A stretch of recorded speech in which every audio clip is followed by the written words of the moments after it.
At the time, I didn't think it odd that Sabine didn't ask to speak with both of us.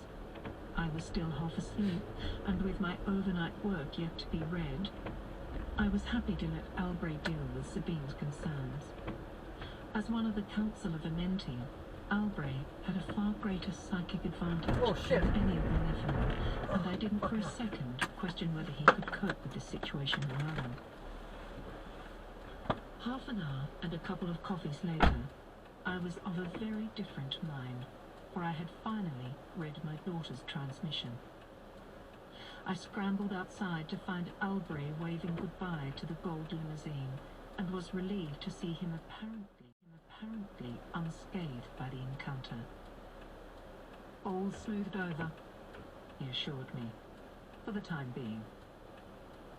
He looked concerned momentarily, then smiled at me and headed off to the amenities block. Albrecht joined me half an hour later, freshly showered, shaved and changed. This was a little unexpected, as when we were on vacation he reverted to his ancient knightly ways and didn't bother too much with his appearance. "Where are you off to?"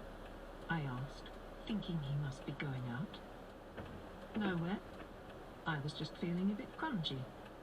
He noted my astonished expression. "What? Grungy? You? I didn't think you knew the meaning of the word." Albrecht laughed. "Well, aren't you pleased I finally learned?" He embraced me in a very amorous fashion. "Aren't you